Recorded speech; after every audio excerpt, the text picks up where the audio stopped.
Olá, seja bem-vindo a mais uma entrevista aqui do Tempo e Dinheiro. Hoje vamos falar sobre os efeitos na economia global e principalmente aqui no Brasil desse conflito entre Israel e o Irã, que entrou no quarto dia fazendo mortes e transformando praticamente a economia global numa tensão muito grande. Para falar sobre os efeitos da economia e na economia desta guerra entre os dois países, nós convidamos Roberto Luiz Troster, economista, que já está conosco, a quem agradeço a participação. Prazer em tê-lo mais uma vez aqui no Tempo e Dinheiro, Troster. Boa tarde, obrigado pelo convite. Bom, a pergunta é exatamente essa, né? Quais os impactos desta guerra entre Irã e Israel na economia global e principalmente aqui no Brasil, Troster? Bom, primeiro, como um todo, incerteza. Isso é ruim para negócios, é ruim para todo mundo. Segundo, por enquanto, são destruições localizadas em Israel e no Irã. E externamente o preço do petróleo. O petróleo é uma variável chave, o ouro negro da economia mundial é o petróleo. O preço do petróleo subindo, o que quer dizer isso? O preço de tudo que é movido sobe também. A questão é a duração do conflito. Por enquanto, são alguns bombardeios. Se ficar só nisso, o razoável é que o preço do petróleo comece a cair novamente e seja só isso. Se houver uma escalada, aí a coisa fica mais grave. E isso é a grande questão. Quão grave vai ficar? Para o Brasil, uma alta do preço do petróleo não é ruim. O Brasil é um exportador líquido de petróleo, quer dizer, quanto mais alto for a exportação, mais caro for o petróleo, mais receitas de exportação de petróleo o Brasil vai ter, mais superávit fiscal vai ter, mais dólares entrando aqui dentro. O impacto da alta dos preços por conta do petróleo mais alto é mais do que compensava por uma valorização do câmbio brasileiro. Algo parecido com o que aconteceu com a guerra da Ucrânia. Quando começou a guerra da Ucrânia, faz 3 anos, o mundo como um todo perdeu, mas o Brasil ganhou com preço de commodities mais altos e com preço de combustíveis mais altos. Então, para o Brasil, para o mundo, é algo ruim.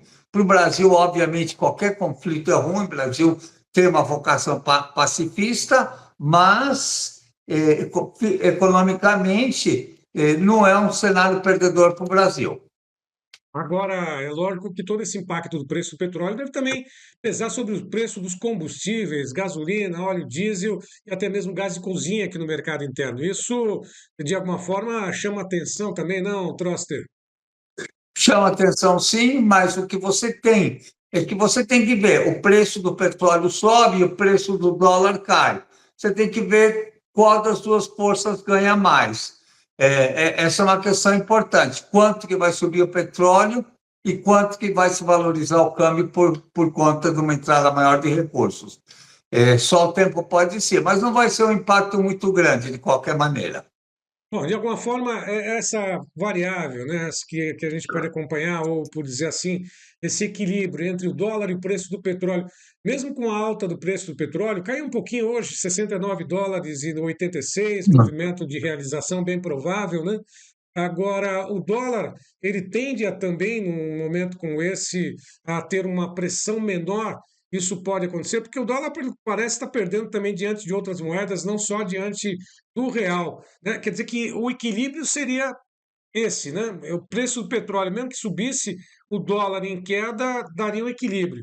E se o dólar disparar junto com esse preço do petróleo, aí não é o melhor dos cenários, não, próximo. Mas a corrida para o dólar está sendo menor agora, quer dizer, o dólar está perdendo força com relação a outras moedas. E isso mostra assim, o enfraquecimento externo do dólar. Aqui dentro, esse equilíbrio, quer dizer, equilíbrio algo que não existe em economia, mas algo próximo a isso, quer dizer, não vai ser uma oscilação muito forte. Isso é o razoável a prever. O Brasil hoje está enfrentando, sem dúvida nenhuma, atento a essa questão, o mundo todo está atento a esse conflito. Agora, o Brasil também está atento a essa questão da elevação de IOF, né, a questão da alíquota do imposto de renda, está enfrentando um outro problema. Você acha que tem solução para tudo isso ou a solução seria gastar menos, Troster?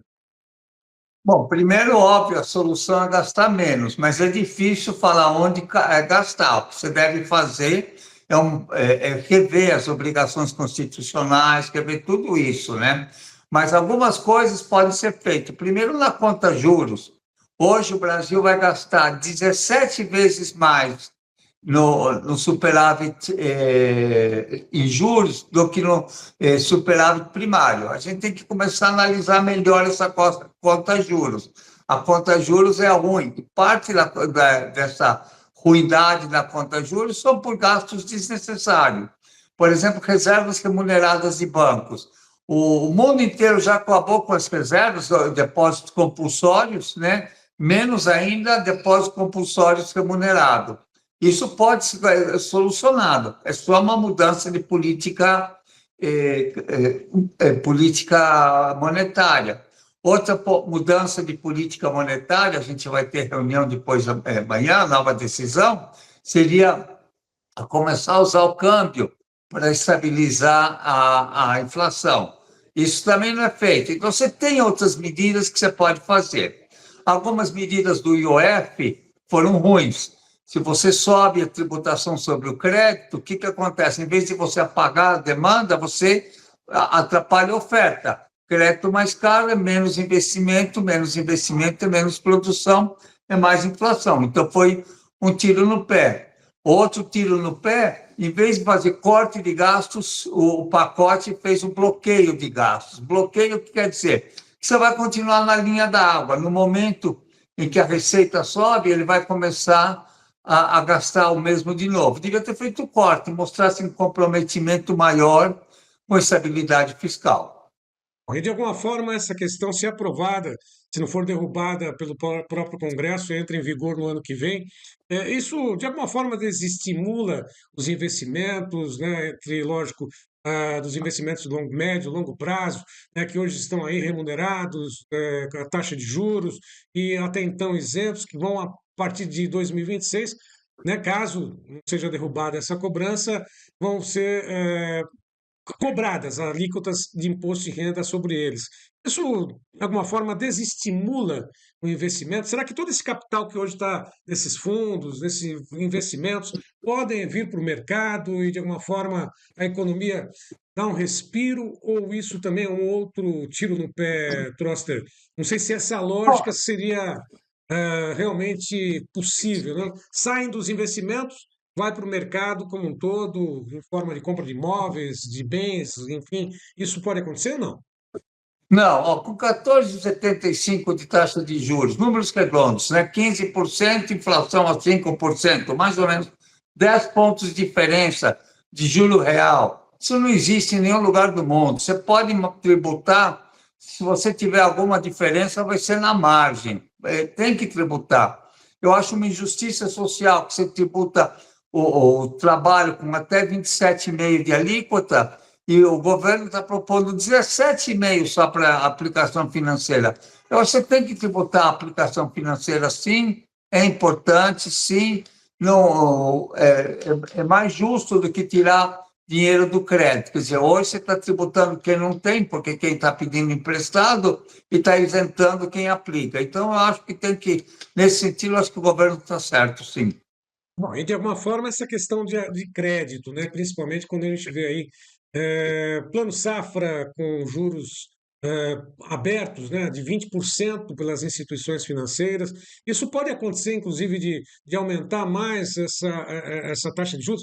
Aliás, desconstruindo essa pergunta, né? Primeiro, né, a tua avaliação, você imagina que nessa próxima reunião do Copom a taxa de juros possa subir e bater os 15%, mesmo que não bata 14,75%, já é um percentual expressivo demais para segurar a economia do Brasil, não? Eu acho sim, acho que o juro está muito alto, acho que o Banco Central tem outros instrumentos para segurar a inflação. 14,75% ou 15%, na margem, a diferença é mínima, né? materialmente insignificante. Eu acho que uma sinalização de 15% e um comunicado razoável, esperar um comunicado bem ambíguo, falando nem sim, nem não, muito pelo contrário, é o que vai acontecer, e o que é razoável e é o que a maioria do mercado acha. Não, você falava a respeito dessa questão que seria justa, né, a cobrança de IOF sobre essas operações financeiras, né, que hoje remuneram aí nas mais variadas taxas de juros, dependendo do próprio produto. Eh, Isso, de alguma forma, por que que acontece? Né? Por que que você acha que realmente essa avaliação tem que ser positiva, dar o crédito ao governo na elevação dessa taxa de juros, o Proster? Bom, eu acho que, primeiro, a gente tem o mesmo sistema de política monetária da época da inflação alta, com compulsórios, indexação, prazos curtos, falta de transparência. Isso tem que ser corrigido. Se você não corrige isso, nós vamos continuar falando da mesma coisa. Faz décadas, décadas, não anos que eu falo isso. A inflação acabou em 94, em julho de 94, e nós estamos aí, quer dizer, mais de 30 anos, nós estamos ainda patinando em algo que não precisaríamos estar patinando. Bom, para poder finalizar contigo, exatamente essa questão da produção, né? Nosso foco aqui é o campo, né? O agronegócio brasileiro, principalmente os pequenos, os médios produtores. Com essas taxas de juros, mesmo que chegue a 15%, eles estão com uma corda no pescoço, né? Tem que ter uma previsibilidade um pouco maior, né, em relação àquilo que vem pela frente. Juros excessivos aqui para o produtor, né? Não há subsídios, né, diretos, né? Seria uma alternativa? Qual que seria a alternativa para a produção aqui, para a manutenção, lógico, do campo, por dizer assim, na sua avaliação, Troster? Bom, olha, se o primeiro, não é, se fosse só 14,75 o custo do dinheiro para o campo, teria uma festa junina todo dia, né? Estamos em junho, né? O problema é que o juro não está 14,75. O tomador de crédito, dependendo do crédito, chega a 50, 60, empréstimo pessoal acima de 100%, às vezes cheque especial para pessoa jurídica acima de 400% ao ano. Quer dizer, IOF, em muitas das operações de crédito, a parte do governo é maior do que a parte que fica com os bancos, né? Então, eu vejo uma falta de vontade política do o governo resolver essa questão do crédito. 3 semanas ou menos de 3 semanas você esteve na Argentina. Alguma lição que a gente possa aprender com os argentinos nesse sentido, né, com o Milei, gostando ou não do próprio Milei, mas as ações que ele tomou, né, desde que tomou posse, né, na presidência da Argentina foram certeiras. A economia por lá está buscando equilíbrio, está conseguindo sair do sufoco, Troster. Argentina é Argentina, Brasil é Brasil, são países diferentes. Mas uma coisa, o Milei fez reformas, aumentou o superávit fiscal, em vez de gastar menos, está gastando gastar mais, gasta menos. Os indicadores sociais melhoraram, vai crescer mais de 5% esse ano e a popularidade dele tem alta. Não tudo que o Milei está certo, mas mostra que, às vezes, uma mudança de 180 graus na economia é positiva. No Brasil, a gente está aguardando essa mudança. Mas há algo a ser aprendido, ou pelo menos demonstrar que a Argentina está no caminho certo. Eu sei que são dois países diferentes, mas sempre que a gente fala que acontece na Argentina, acontece no Brasil e vice-versa, né? Mas há algo a ser aprendido com a Argentina, né? Uma lição que a Argentina está dando com relação à manutenção da economia, à condução do país ou não? Sim, eu acho que a grande lição é, às vezes você tem que mudar, a realidade muda, você tem que mudar. A Argentina viu que a realidade estava mudando e começou a mudar. O que os argentinos estão apoiando é a mudança. Nem todas as mudanças são apoiadas pela maioria. Milei é uma pessoa assim cheia de idiosincrasias, né? Mas você precisa mudar. Mais o mesmo, nós vamos ter mais o mesmo, um crescimento muito aquém do potencial do Brasil. Tá certo. Troster, algum recado para o produtor que nos acompanha Brasil afora, além dessas informações, lógico, reflexões? Desejo de bom clima, né? Comprar insumos com dólar baixo, vender a produção com dólar lá em cima. Seria exatamente essa a melhor alternativa, o melhor dos mundos, né, É. Troster? Mas tá bom, eu agradeço tua participação mais uma vez. E o teu time de futebol, tá indo bem ou não? Olha, para falar a verdade, eu tenho vários times. Meu time de futebol paixão é a Argentina, né? Esse está indo bem. Aqui eu torço para a Portuguesa, tenho até a camisa da Portuguesa, mas não está tão bem assim a Portuguesa, né? Aqui em casa são todos corintianos, então eu sou um pouco corintiano, mas tenho muitos amigos palmeirenses, né? Então eu diria que eu sou bem Bem, versátil, né? bem dividido nesse sentido, né? Tem que comprar, como é que é? Vou mandar uma camiseta do Brasil para você agora também, viu, Troster? Grande Bora lá. abraço, meu Troster. Um abraço, fica com Deus. Obrigado igualmente. Bom, e a todos que estiveram conosco, mais uma vez, meu muito obrigado. Lembro que nossas entrevistas estão disponíveis nas mídias sociais aqui do Tempo e Dinheiro. E faça parte do clube de assinantes do TD. Vá lá, curta, comente, compartilhe e venha fazer parte do seleto clube de produtores mais bem informados desse nosso Brasil. A todos que estiveram conosco, grande abraço mais uma vez e até a próxima.